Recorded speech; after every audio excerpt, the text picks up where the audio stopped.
Hi, it's Ramsey Dewey at the JX Fight Club in Shanghai, China, and I'm going to address a concern that I have about your technique, and that is I think you need to throw your technique in the trash where it belongs.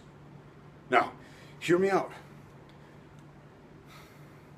Think about all the statistics about how fights are won and how fights are lost. Most MMA fights are finished via TKO. That means one of the fighters is no longer able to intelligently defend himself.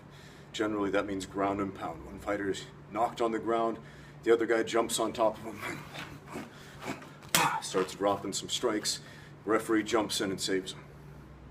Okay. After that, knockouts, submissions, and judges' decisions are roughly the same in terms of number of frequency.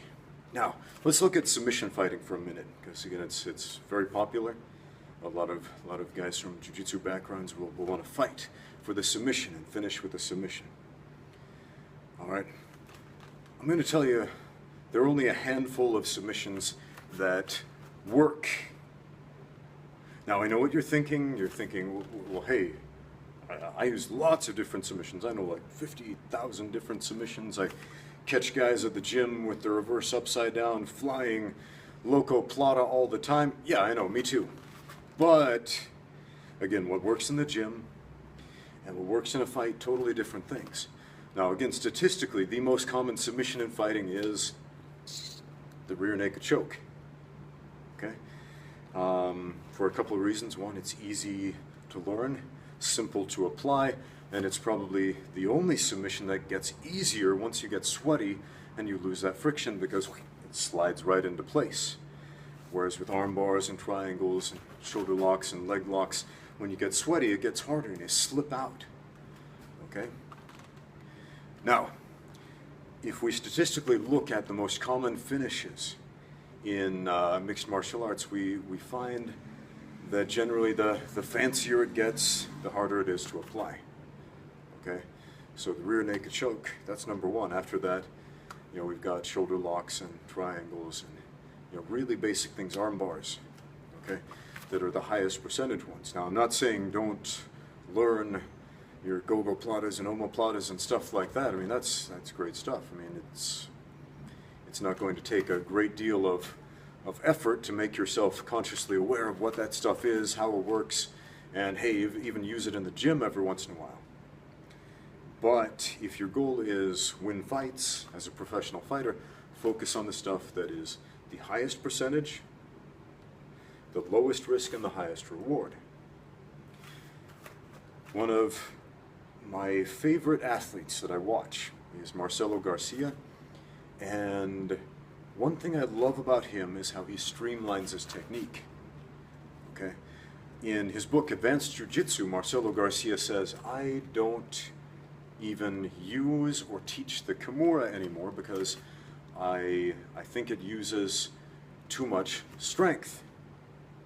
And I thought, well, that sounds kind of funny. The Kimura, it's all about, technique and position and all that. And yes, that's true until you start fighting somebody twice your size and multiple times your own strength. I had this big power lifter type of guy join my class, a guy who could deadlift half a ton and bench press, like, not bench press, squat, like 900 pounds for a high back squat. Just impressive strength. And when I got on the mat with him, even though I had much more experience, I found a lot of my techniques simply did not work against him. So you watch a guy like Marcelo fighting guys who really do know how to grapple, and they're twice his size. Again, you've got to get really selective about the technique you use. And you might think, well, in an MMA fight, you're evenly matched. It's not open weight. You're fighting a guy your same size. And yeah, that's true. But again, they start throwing some of those at you, and it's not the same. Okay? As when the strikes, they debilitate you. And when we combine strikes with grappling, when we mix our martial arts, it is imperative that our martial arts are as simple and as effective as possible. Okay, because when you are under a volley of those, again, you're not processing anything complex up here. There's no room in your mind for anything complicated. So again, the simpler, the better. Okay, when I coach, when I corner my fighters, again, between rounds, you have 1 minute to talk to them. And if you fill their head with some convoluted plot instead of a simple game plan, it won't help. So anything you give your fighter has to be very simple, very direct. You know, use your jab, use it to get on the inside, set up your takedown. You put them on the floor, pass the guard, and punch them in the face. I don't know. Something very simple, something they can hold on to and grasp within a minute, right? So again, I'm not saying don't learn fancy things. I love that fancy stuff. Okay, I love the crazy submissions. I love the cool, crazy spinning, tricking kicks and things like that. But again, let's be smart about it. In fact, I would say for the average person, there are like maybe 5 or 6 submissions that work really well.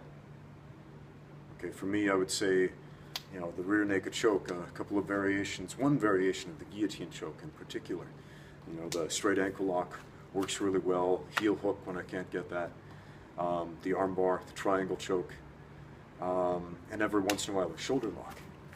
Okay, and again, I know up here lots of submissions, and I use this stuff all the time in the gym, but what actually works under pressure, under the type of pressure that you find yourself in a fight, you know, when the elbows in your face type of pressure, is the really, really simple stuff.